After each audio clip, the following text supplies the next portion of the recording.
गुरुग्राम की हर खबर से जुड़े रहने के लिए हमारे चैनल को सब्सक्राइब करें, लाइक करें और शेयर करें। केंद्र सरकार द्वारा बनाए गए 3 कृषि कानूनों के विरोध में धरना प्रदर्शन कर रहे किसानों का समर्थन करते हुए कांग्रेस प्रदेश अध्यक्ष कुमारी शैलजा ने कहा कि केंद्र सरकार के तानाशाही रवैये के कारण किसान आंदोलन में अब तक 20 से ज़्यादा अपने प्राणों की आहुति दे चुके हैं। इसके लिए सीधे तौर पर केंद्र और प्रदेश सरकार जिम्मेवार है। देश के किसान अपनी जायज़ मांगों को लेकर पिछले 3 सप्ताह से ठंड में राजधानी की सीमाओं पर धरना प्रदर्शन करने को मजबूर है, लेकिन सरकार पूंजीपतियों के दबाव में किसानों की बात सुनने को तैयार नहीं है। यही बात हरियाणा कांग्रेस प्रदेश अध्यक्ष कुमारी शैलजा ने शुक्रवार को कमानसराय स्थित कांग्रेस कार्यालय में कही। कुमारी शैलजा शुक्रवार को किसान आंदोलन में अपने प्राणों की आहुति देने वाले संत बाबा राम रहीम जी व अन्य किसान भाइयों को श्रद्धांजलि देने के लिए कांग्रेस कार्यालय में आयोजित श्रद्धांजलि सभा के उपरांत पत्रकार वार्ता को संबोधित करते हुए कही।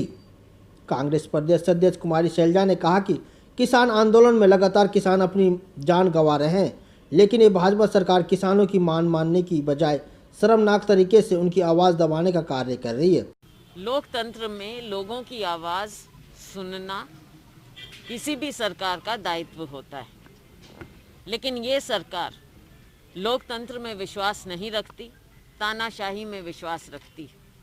जिस तरह से अध्यादेश लेकर आए और जिस तरह से संसद में बिल पारित करके कानून बनाए गए और उसके बाद किसानों मजदूरों की आवाज़ें ना सुनकर एक तरफा बात करना, उनको उनके ऐसे बदहाली पर छोड़ना, कड़ाके की ठंड, कोरोना महामारी, कितने किसान 40 से ज़्यादा किसान अपनी जान दे चुके हैं इस आंदोलन के दौरान, लेकिन सरकार बिल्कुल सुनने को तैयार नहीं है, मूक खड़ी है, किसानों को बरगला रही है, तारीख पर तारीख दे रही है। अगर ये हल निकालना चाहते तो पहले दिन से इनका रवैया अलग होता। भाजपा नेताओं द्वारा किसानों पर अपमानजनक टिप्पणी की जा रही है।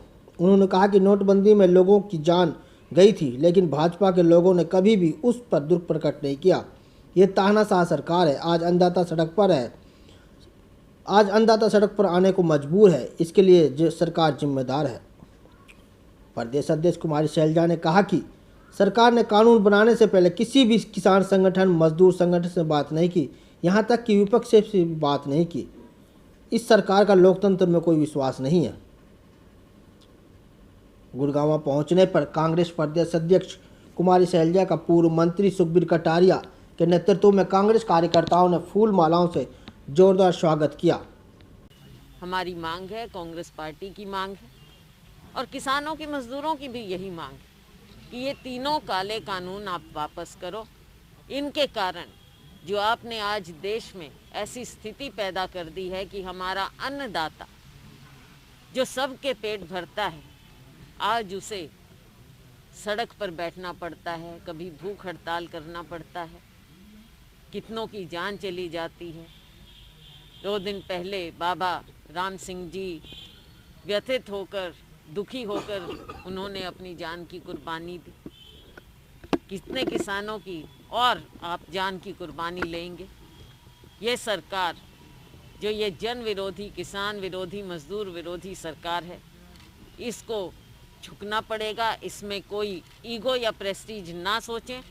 लोकतंत्र में लोगों की आवाज़, जन की आवाज़ ही सर्वोपरि होती है और सरकार को हमारे किसानों, मजदूरों का सोचना चाहिए, ना कि मुनाफाखोर बड़े बड़े घरानों का।